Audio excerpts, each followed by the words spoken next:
बस भैया, छोड़ दो मुझे। तो क्या दिवाली का ऑफर है जो तुझे छोड़ दूं? चिड़िया की जिंदगी भी कितनी मुश्किल है, अब पता चल गया। काश मैं एक शेर होता तो कितना अच्छा होता। एक जंगल में एक बारहसिंघा हिरन रहता था, जो कि हमेशा किसी न किसी बात को लेकर अपनी किस्मत को कोसता रहता था। एक दिन वो जंगल में खाना तलाश कर रहा था कि अचानक उसके सींग घनी झाड़ियों में फंस गए। अरे यार, अब कैसे निकालूं अपने सींगों को? मेरा तो सर भी चकरा रहा है। वो कई घंटों इसी तरह अपने सींगों की वजह से झाड़ियों में फंसा रहा और अपने आप को कोसता रहा। हे भगवान, कम से कम किसी को तो मदद के लिए भेज दे। तभी एक कछुआ अपनी मध्यम चाल से उसके करीब आया। अरे हिरन भाई, तुम तो बहुत बुरी तरह से झाड़ियों में फंसे हो। मेरी फूटी किस्मत, जो मदद को भी एक कछुआ आया है जो कुछ नहीं कर सकता। ये बात सुनकर कछुए ने आसमान की तरफ देखा। अचानक से बहुत तेज हवा चलने लगी और झाड़ियों के हिलने से बारहसिंगा के सींग छूट गए। अच्छा हुआ मैं सही सलामत खुद को छुड़ाने में कामयाब हुआ, वरना मुझे तो लगा था कि अब इसी तरह कई दिनों तक फंसा रहूंगा और एक दिन यही दम तोड़ दूंगा। चलो, अब तुम भगवान का शुक्र अदा करो और अपने घर चले जाओ। क्या कहा तुमने? भगवान का शुक्र अदा करूं? हाँ, जिसने मुझे इतने भारी और टेढ़े मेढ़े सींग दिए, जिनकी वजह से मैं बार बार मुसीबत में फंसता रहता हूँ। अपने ही जैसे किसी और बारहसिंगा से लड़ना चाहूँ तब भी इसी तरह ये सींग उनके सींगों से उलझ जाते हैं। मुझे तो उस भगवान पर बहुत गुस्सा आता है जिसने मुझे ऐसा बनाया।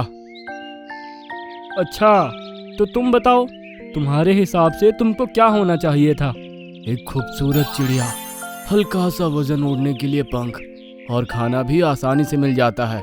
और चिड़िया के पंख ऐसे कभी झाड़ियों में फंसते भी नहीं हैं।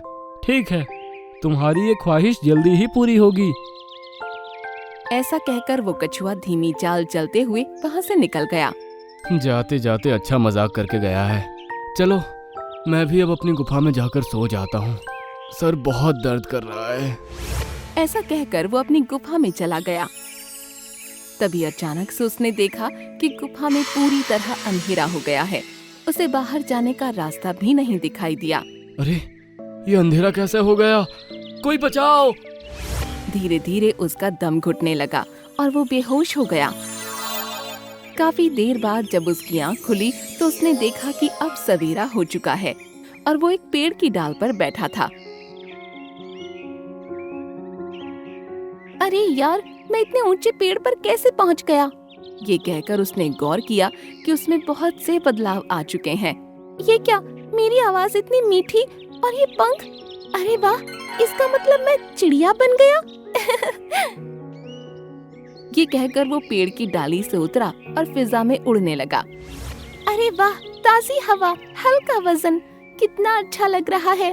वो इसी तरह काफी देर तक उड़ता रहा। फिर उसको प्यास लगने लगी। अरे यार, इतनी जल्दी तो प्यास कभी नहीं लगती मुझे। उसने तालाब पर जाकर पानी पिया और आगे बढ़ा। कुछ देर उड़ने के बाद उसको फिर से प्यास और भूख लगने लगी। अब तो प्यास के साथ भूख भी लग रही है। मेरी चोंच बहुत छोटी है, शायद इसलिए बार बार प्यास लग रही है। लेकिन फिर भी मुझे उड़ना ही पड़ेगा। चलकर खाना और पानी तो नहीं ढूंढ सकती। ऐसा कहकर वो हवा में काफी ऊपर उड़ने लगी। तभी उसको अपने पीछे किसी बाज के चीखने की आवाज आई।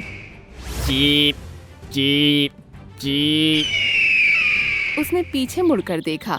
अरे, ये बाज तो मेरी ही तरफ आ रहा है। कितनी प्यारी चिड़िया है, तू तो मेरा ही निवाला बनेगी। अरे बाप रे! उसने तेज तेज अपने पंख फड़फड़ाए और पूरी ताकत से उड़ा, लेकिन बाज की चाल उससे बहुत तेज थी। उसने झट से उसको अपने पंजों में दबा लिया। बाज भैया, छोड़ दो मुझे। तो क्या दिवाली का ऑफर है जो तुझे छोड़ दूं? चिड़िया की जिंदगी भी कितनी मुश्किल है, अब पता चल गया। काश मैं एक शेर होता तो कितना अच्छा होता। तभी उसको लगा कि उसका वजन ज्यादा हो रहा है। अरे तू इतनी भारी कैसे होते जा रही है? बाज उसका वजन संभाल नहीं पाया और वो उसके चंगुल से छूट गया, लेकिन अब उसके पंख गायब हो चुके थे। अरे मेरे पंख कहाँ गए? मैं तो अब नीचे गिरकर मर जाऊंगी। उसने चिल्लाते हुए अपनी आंखें बंद कर लीं। अब उसको पता था कि उसका अंतिम समय आ गया है। तभी उसको महसूस हुआ कि वो नरम मोटी घास के ऊपर है। उसने आंखें खोलीं तो पाया कि वो अब एक शेर है और नरम घास पर बिल्कुल सही सलामत खड़ा है। अरे वाह, अब मैं एक शेर हूँ। अब देखता हूँ कौन मुझसे भिड़ने की हिम्मत रखता है। उसने तेज दहाड़ की, जिसे सुनकर कोई भी जानवर सामने नहीं आया। लगता है मेरी दहाड़ सुनकर सभी जानवर डर गए हैं। अब मैं बना एक अच्छा ताकतवर जानवर। शेर राजा, अब समय आ गया है कि आप अपनी ताकत का सही इस्तेमाल करें। ये सुनकर उसने पीछे पलट कर देखा। बंदर, लोमड़ी, लकड़बग्घा, भालू और कई तरह के जानवर उसके सामने खड़े थे। शेर राजा की जय हो। तुम सब ऐसे इकट्ठे होकर मेरे पास क्या मेरे लिए शिकार का प्रबंध करने आए हो? महाराज, आपके खाने का इंतजाम तो तब होगा जब ये जंगल सुरक्षित रहेगा। क्या हुआ जंगल को? जंगल को आपकी जरूरत है महाराज। हमारा पूरा जंगल गुलाम बनने वाला है। ये तुम क्या कह रहे हो? हाँ महाराज, पड़ोस के जंगल के शेर खान ने हम पर हमला करने की ठान ली है। वो अब हमारी तरफ ही आ रहे हैं। तो तुम लोग यहाँ क्यों आए हो? जाओ, जाकर जंगल की रखवाली करो। हम इसलिए आए हैं कि आप जंगल के राजा हैं। मुसीबत आने पर जंगल का राजा ही जंगल को बचाने के लिए आगे आता है। ये सुनकर वो मन ही मन सोचने लगा कि शेर होना भी बहुत मुश्किल का काम है। ठीक है, मैं लड़ूंगा और अपने जंगल की रक्षा करूंगा। तभी उसने देखा कि 3 शेर तेजी से सामने से उसकी तरफ भागे आ रहे हैं। अरे ये क्या, 3 शेर? हाँ महाराज, आपको इन तीनों शेरों को हराना है। ये तीनों भाई मिलकर आपको मारना चाहते हैं और इस जंगल पर राज करना चाहते हैं। अरे बाप रे, 3 शेरों से मैं अकेला कैसे लड़ूंगा? जंगल के सभी जानवर एक तरफ हो गए और शेर ने चीखते हुए अपनी आंखें बंद कर लीं। काश मैं वापस बारहसिंघा ही बन जाता तो अच्छा होता। दूसरे जानवरों की जिंदगी तो मुझसे भी मुश्किल है। वो तीनों शेर उस पर झपटने ही वाले थे, लेकिन तभी सब कुछ शांत हो गया। उसने डरते हुए अपनी आंखें खोलीं तो वो अब वापस एक बारहसिंगा बन चुका था। हे भगवान, तेरा लाख लाख शुक्र है कि तूने मुझे वापस बारहसिंघा हिरन बना दिया।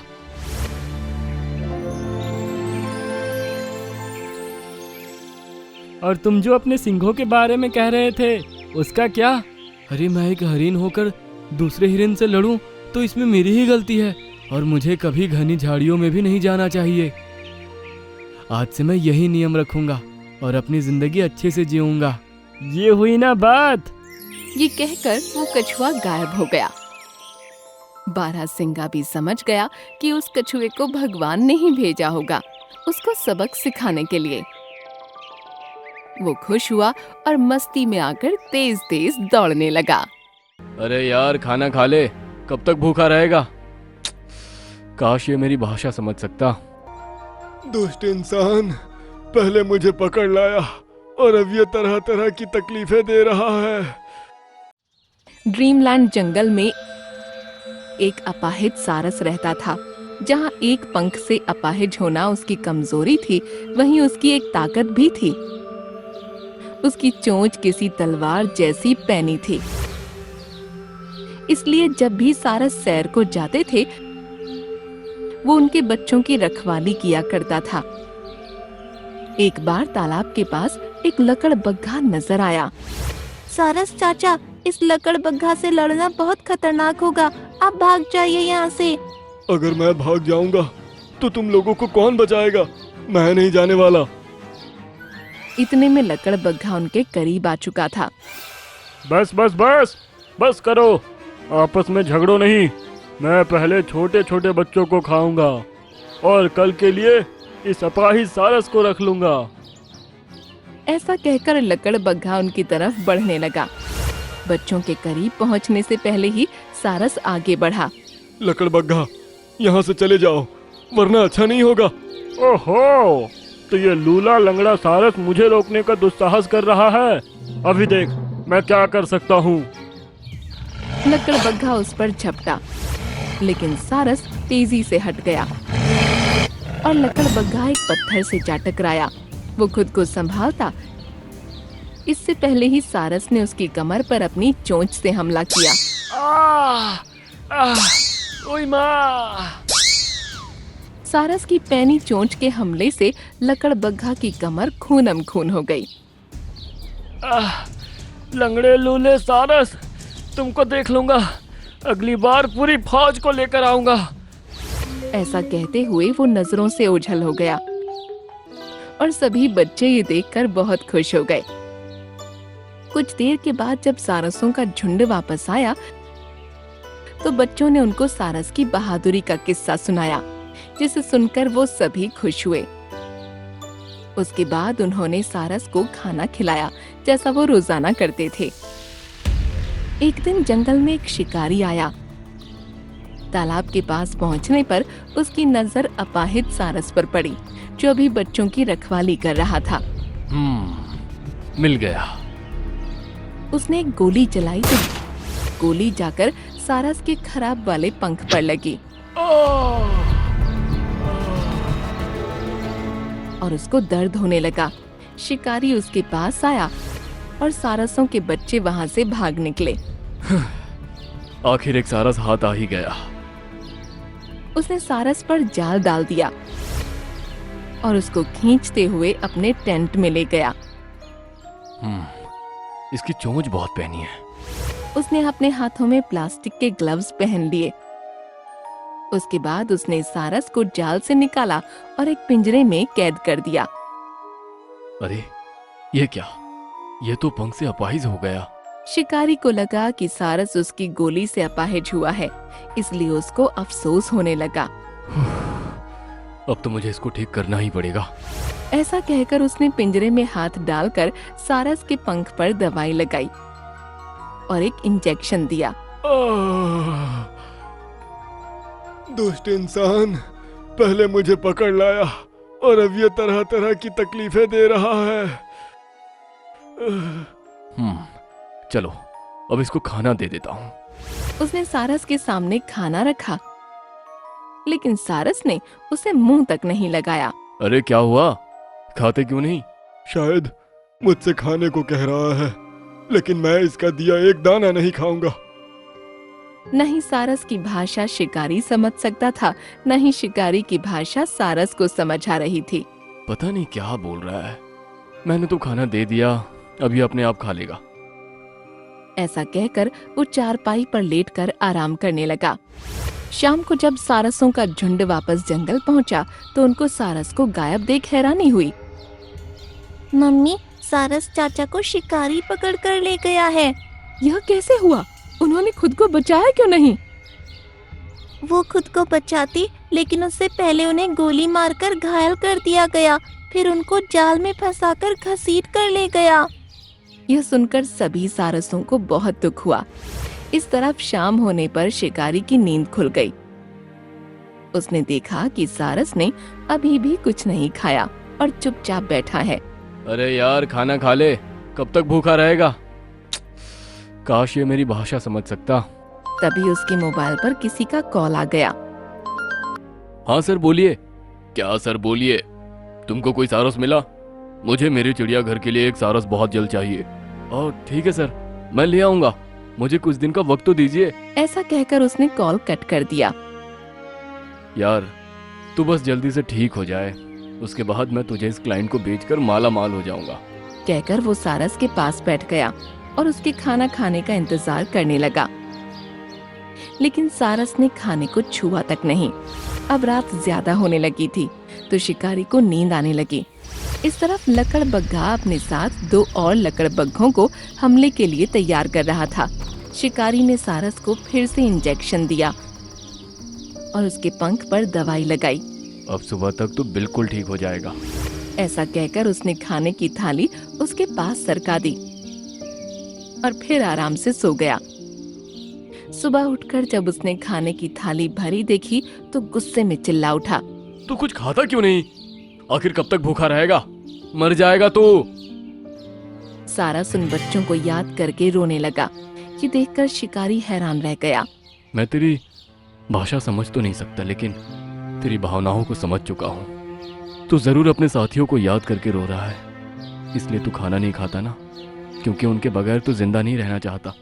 अब शिकारी की आंखों में भी आंसू आ गए और उसने पिंजरे का दरवाजा खोल दिया। ये देखकर सारस खुश हुआ और पिंजरे से आजाद होकर टेंट से बाहर निकला।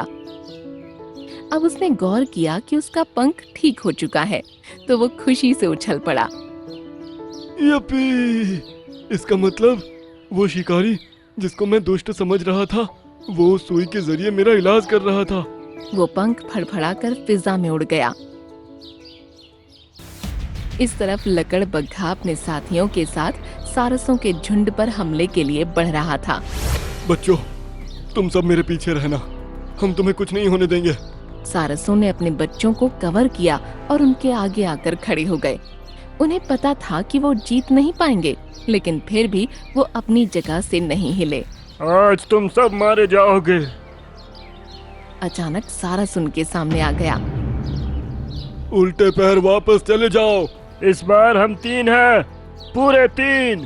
अभी तीनों को मजा चखाता हूँ। ऐसा कहकर सारस फिजा में उड़ा और उनके सरों पर चोंच मार मार कर उनको घायल कर दिया। इसने तो मुझे पागल कर दिया। तीनों लकड़ बग्घे वहां से भाग निकले। तुमको वापस देखकर बहुत अच्छा लग रहा है भाई। तुम ठीक कैसे हुए? जहाँ तक मुझे समझ आया, उस शिकारी ने ही मेरा इलाज किया है, और जब उसने देखा कि मेरी आंखों में आंसू हैं, तो वो खुद भी रो पड़ा और मुझको आजाद कर दिया। इसका मतलब सभी इंसान बुरे नहीं होते, कुछ इंसान अच्छे भी होते हैं। उस दिन से फिर से सारस बच्चों की रखवाली करने लगा और अब उसकी जिंदगी और भी खूबसूरत हो गई थी।